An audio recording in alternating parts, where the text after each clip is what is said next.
Yo, what's up, man? Welcome back. Welcome back. I didn't want to really make this video, but I'm gonna make this video because it's on my mind and it's pretty deep. All right, so right off the bat, the title is Corruption in the School Systems or Systemic School Corruption. I don't know, right?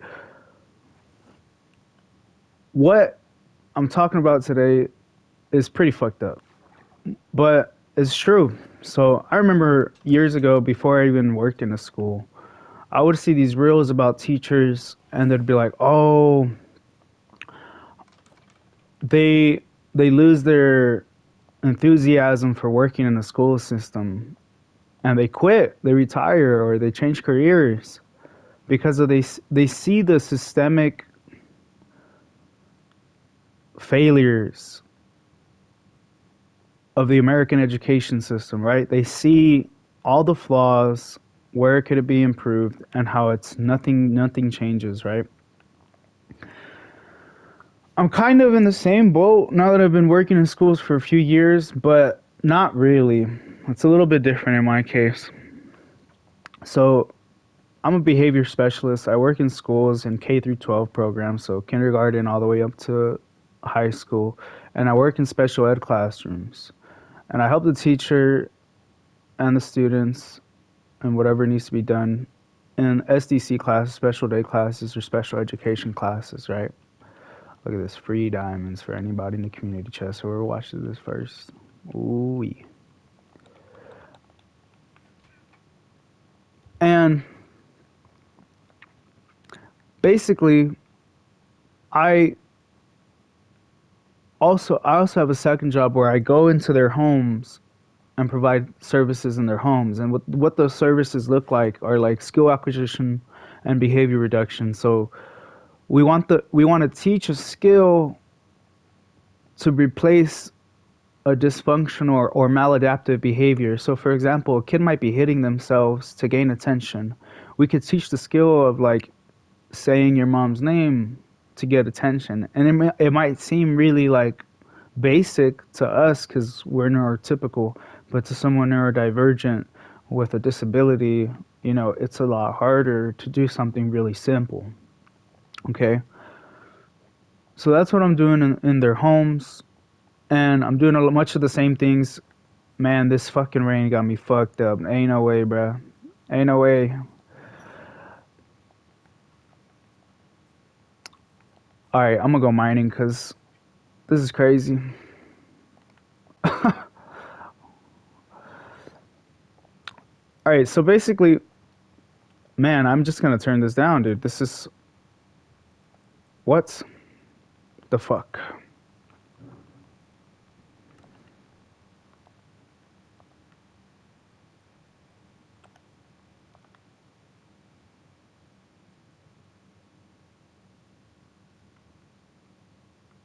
All right, that's so much better. Oh my god, the rain was like, stop talking, bruh. Okay, so what was I talking about? My job, right? So yeah, behavior specialist. I have actually a higher credential than most people who are doing the same job as me. And without getting too specific, I'm credentialed with the Behavior Analytic Certification Board. That's the BACB. They're the ones who like verify and stamp you that like, oh, you know what you're talking about. Here's a credential, all right? So I have a credential. It's called Registered Behavior Technician. That means I'm technically higher than a behavior technician, or some people unofficially call them behavior therapists, and higher than a paraprofessional. All right. It basically certifies that I can take data. I had to do 40 hours of training twice because I fucked up the first time. I had to do a mini like examination where someone with a master degree holding the title of BCBA or BCABA, but they would like watch me work, and some of it has to be with a client. You have to actually be with the client to do some of the answer some of the questions or demonstrate that you know how to do the work. And then if you pass that, then you're eligible to take an 80 question, around 80 question exam in a room with cameras where they're watching you, and you can't cheat at all. You have to put your phone in a locker. I mean, you probably could find some weird way to cheat, but if they catch you, that's it. You're done. And basically, all that's to say, like, I've kind of been doing this a while. I know what I'm talking about. But I've been in the school since like 2023, the very start of 2023. But I was doing this in 2022. I've done it for a few different companies now. I'm pretty confident with it, right? And back to the school system thing, dude. I didn't realize this year, this year I got the highest paying job I've ever had, right? And I work in a classroom with deaf kids and hard of hearing kids. And one of them has special needs, so that's my client, right? The teacher has, and I'm not exaggerating this, brother. I had to make a mandated report on this teacher and report it to the police that this teacher was physically abusing the kid. All right. What did that look like? All right. So now, because I'm literally certified to take data on this, I'm gonna tell you exactly how the data is taken on this, and how. And obviously, I can't say names. I can't give you too many details, right? I'm legally and like ethically obliged not to give out names. But basically, my client was literally trying to hand a water bottle to a friend after school, right? At the end of the day, not after school, at the end of the day, like going home. And the teacher takes the water bottle from the hand of my client, and my client. So that's the antecedent. That means what happens directly before the behavior. This teacher takes the water bottle from my client's hand. My client like gets upset, starts crying, runs to like this corner of the room and lays on the floor and is like engaging in escape behaviors, right? Avoidant behaviors. Like, okay, now I don't want to do the task of going home because you upset me because of this water bottle. So the teacher, instead of asking me, the professional, like, hey, can you try to console her? Can you try to get her help? It's your job, right? You're the behavior specialist, right? These are the behaviors. Because she's not a special education teacher. Let's make that clear distinction right there. She is not a special education teacher. She has a special education, she has a special needs child in her classroom. That doesn't make her a SPED teacher. All right. So, doesn't ask me to do anything. Instead, she gives her a wedgie, grabs her from like the rear loop of her waistband, pulls her up, and forces her out of the classroom, right? So imagine this is the classroom. Or actually imagine it's this way. So this is the door. So she forces her out of the classroom. The client turns left and goes around the building and in between the two buildings because they're outside portables. And is crying the whole time and is humiliated because all the other kids are like lined up over here, right? So she's over here. And I was like shocked. I was like, no way, she just did that, bro. So long story short, I made a whole mandated report. I went to the police. I went to like four different places. I went to CPS. I went to the county building. Well, not in that order. I went to the wrong building first. Then I went to the county building. That was the wrong building. Then I go to the child. Then I go to CPS building. They're like, no, you have to go to the police with this because it's about schools. It's not in homes.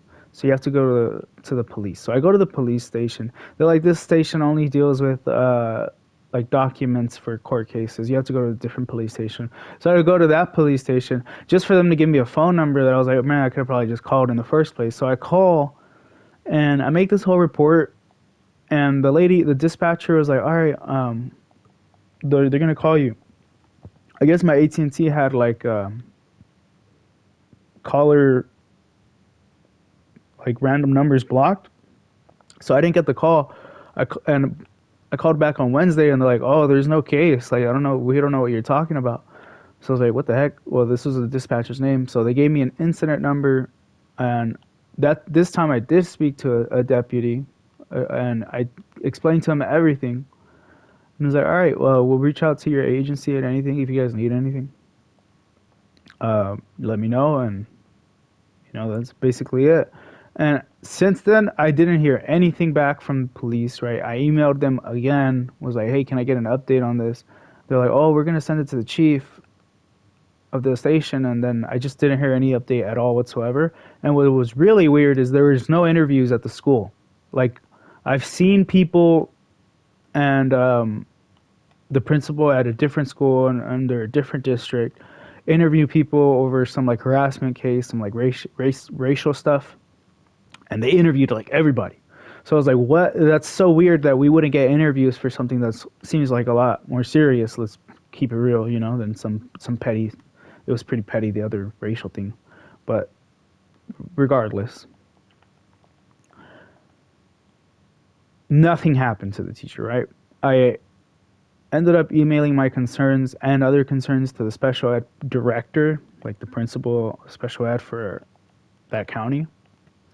Apparently had a meeting with the teacher, had a meeting with me, danced around the subject the entire meeting, didn't say anything really about it. And I was like, it was so weird, bro. That conversation was so weird. Uh, but what was crazier is I didn't think that lady was evil. I thought she was old school. I thought she was from a different time. I wouldn't have said, "Oh, she's straight up evil." However, fast forward a few weeks later, because this is ongoing, by the way. I still work with this fucking teacher, dude. Like, she's the fucking devil. I think the title of this video is gonna be "My coworker is the devil," something like that. I'll think of it when it comes down to it. But I still work here. I just got off yesterday, bro. It's fucking Saturday morning. Um, a couple weeks ago, we had winter break, right? A couple weeks ago, my client is getting ready to do an assignment. And the entire year, the teacher has never bitched once about the color of the markers or anything that they use to complete this assignment. And if you're wondering what the assignment is and what grade level they are, it's like a first grader and they're working on like ABCs, right? Right. Trace your ABCs, right? It's like the letter K or something this day. So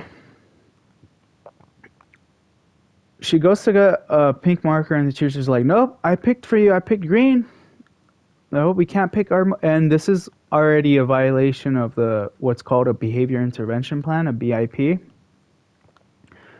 In that plan, it says that this client is allowed to have access to options, and we can ask her what she wants. Because remember, this kid has special needs, right? I can't tell you the exact. I probably could tell you the diagnosis, but you can infer, put one and one together. What someone like me is most commonly. I'm not saying my client has this, but someone like me is most typically working with students on the spectrum, okay? ASD, autism spectrum disorders. And that's characterized by difficulties in communication, right? So we want to help her learn how to communicate, and that's called functional communication. So this teacher deliberately forces her to use green. And I learned after the fact it's because there's another good person there, a good coworker of mine, and she was like, "Oh, the teacher knows that she doesn't like green, so she did it on purpose." And it was really like out of place. Like, why are you forcing her to use it? Like, it doesn't fucking matter. It's just a fucking marker. Like, I'm getting heated talking about this shit. You know what I'm saying? It's just a fucking marker. But she's weaponizing the behaviors of this client because in the teacher's mind, oh, if she makes it harder for me, she's getting back at me, right? Like this teacher, if I had to bet money, I would bet $1,000 that she has narcissistic personality disorder.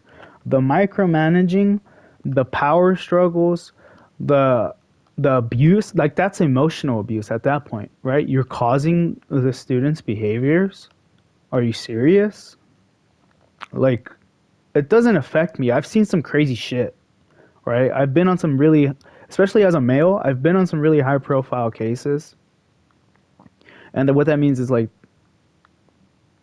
high profile or like cases where a lot of experience is required because there's a lot of dangers involved, right? I've been CPI trained. That means crisis prevention intervention training. Like I had a client who flung a fucking laptop into one of those giant TVs in the schools now. Broke that shit. He got off campus, went into people's houses. He would kick tables. He would punch walls like a middle schooler, you know, like middle school boy. So way more intense than a girl who goes to sleep most of the time. Like that. That's her behaviors, you know. A little girl who goes to sleep most of the time doesn't want to work. Like this is not a hard thing for me to do. Get her up, get her moving, get her to do some work. All right. But this teacher has a long history of abuse, 30 years, and my coworker said that multiple agencies, multiple professionals have refused to work with her because she's such a fucking bitch. She's such a fucking bitch. You know what she looks like? She looks like Emperor Palpatine from fucking Star Wars. Like you can see the evil on her fucking face, you know?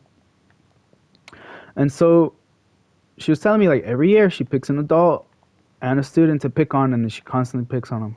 So I've been and you know me. I'm a fucking savage. So I've been documenting everything that she's been doing. And I had told the police, I had told the special ed director, but the special ed director was the one having her fucking back, dude. Like nothing changed. She didn't get and basically I know basically what he said to her was probably like along the lines of, oh, this guy's taking data on everything you're doing. You need to stop doing what you're doing. You need to be really careful. You know, we're close to retirement, but it's basically like a little slap on the wrist. We're not going to do anything. Right. And so now, like, and because he was so weird and like talking about how he got another salary off the books in his budget, like, he was just being a weirdo. So I told my guy for my agency, I was like, you need to go above to the superintendent if you guys are gonna do anything. Like, I'm not gonna go and email the superintendent. I don't know what the fuck would happen if I do that, right? So I'm telling my agency, like, you guys need to do something more than tell this guy, because this guy's corruption's a strong word, but like that is the word, all right? Because we're over here like defending child abuse. The the criteria for physical abuse was met when she gave her that wedgie and pulled up on her pants, forcing her out because you're causing harm to a sensitive region. All right, like you're not supposed to do that, dude. I would be furious if that was my daughter. I was furious for my client. Like, come on now. And then you're gonna continue with emotional abuse. That's pretty crazy. That is pretty insane that she hasn't been fired. So I'm praying to God she gets fired. It's you know, it's a crazy situation. And no other teachers that I've worked with have ever been such a bitch. Like she's literally the worst one. She's the devil. She gives these fake ass fucking smiles, bro. I can see right through her.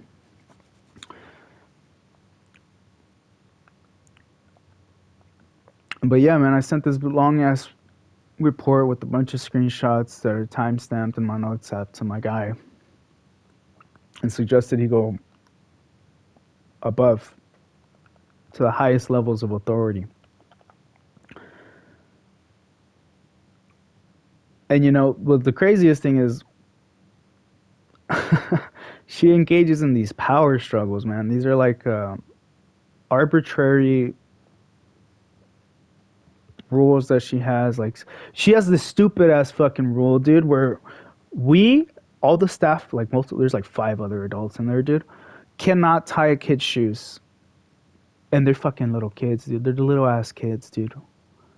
We can't tie the shoes and we can't teach them to shoes because, quote, that's not our responsibility. Obviously, I still tie their shoes behind their back, behind the teacher's back, like when we're out in recess and stuff. I'll tie their shoes. Like, come on now. What the fuck? What the fuck? We can't tie their shoes? Like, it doesn't make any sense. It just doesn't make any sense. It literally opens the door for them to get hurt. Like, she wants them to tuck in their shoelaces. And like the other day, my client was we were waiting by the buses because there's also preschoolers and they were going home first. And then my client's like waiting first in line. She's like, nope, you got out of line. You need to go wait at the end of the line. And like refused to move from that spot until she went to the back of the line. It's like, hey, what the fuck does it matter if she, it doesn't really matter. There's 4 kids. What kind of line is this? It doesn't really matter. But all right, go off, you old fucking hag. Man, there's so many fucking stupid ass fucking things that she's done where it's just, there's another teacher there too. And she supposedly, I don't know, right? I wasn't there. I can't really 100% confirm this.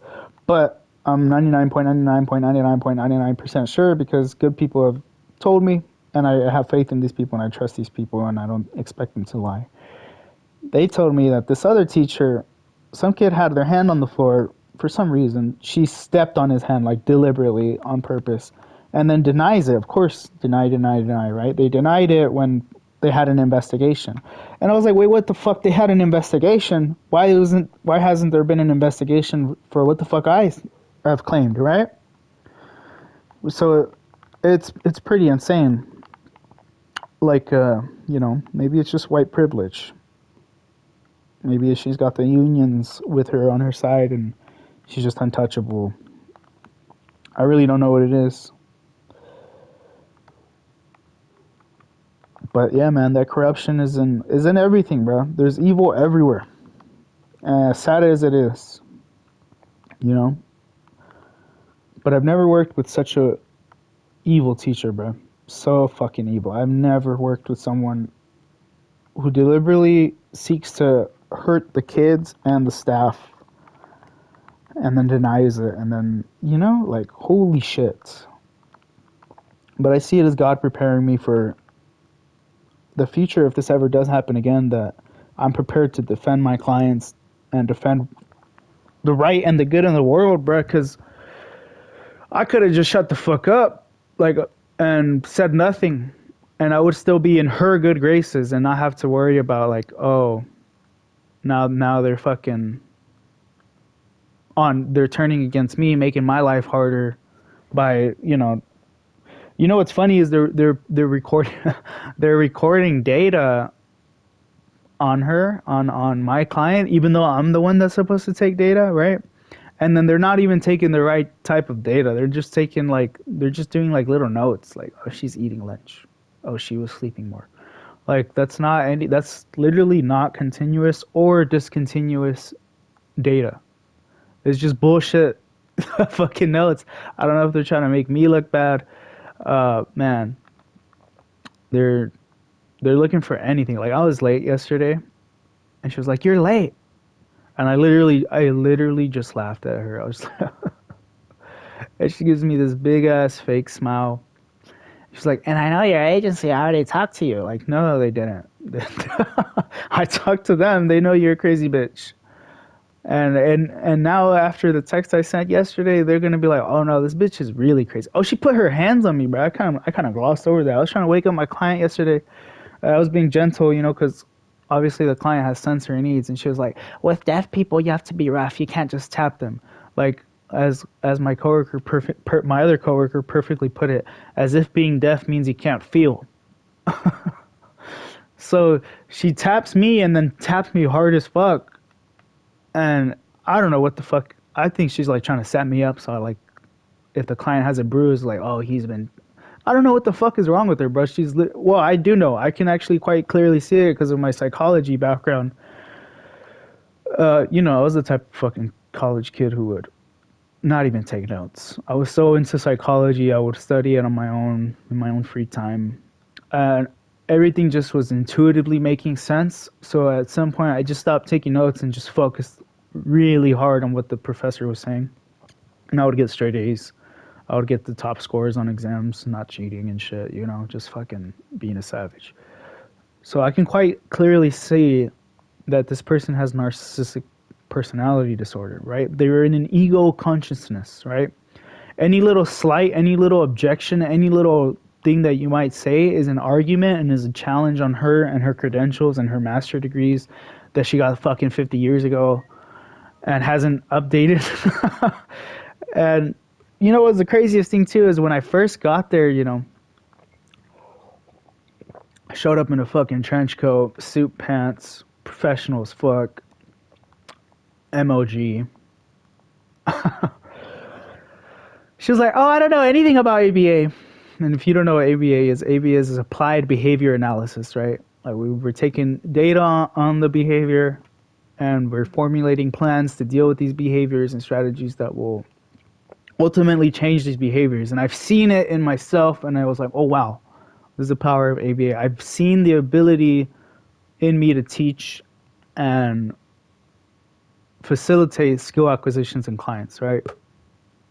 Which is really rewarding. You're like, wow, I was a part of this.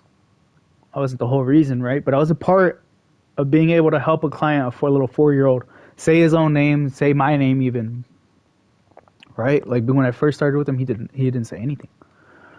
So it's a beautiful thing to be able to see like the progress, right? But this teacher is literally hindering progress with all these power struggles and all this little arbitrary bullshit. And it's insane, bro. It's literally insane. And I kind of all I can do is keep reporting, keep documenting, bro, and hope and pray that she's gone, bro. Oh my god, bro, you should see the fucking difference when she's not there. Like everyone is happier, all her staff, all the kids are happier, everyone is happier. She's a black hole of negativity and ego, and will feign kindness just to control your response, right? So I've stopped saying good morning to that bitch. I only talk to her if it's necessary for work. Like, yeah, I'm gonna be late. Like, my windshield froze over. There's like one of the roads is closed down. Being late is pretty normal. It's not the craziest. This bitch really thinks she could get me fired or that she has any power over me. So the fact that I don't fear her is what bothers her so much. But anyways, man, I just want to take the time to say if there's ever any evil in the world, stand up to that shit. God got your back. God threw Daniel, well, he didn't throw Daniel. God protected Daniel when Daniel was in a den of lions, right? Through the desert, through the rain, through fire, through hell. God will be with you, bruh. And if you're not religious, I get that. But the universe has this system of karma, bruh. I know her day is going to come. And while I'm here, I'll be there as much as I can be. I will not allow her to abuse my client or other kids, and will continue doing the right thing, man. John signing out. Fuck that bitch!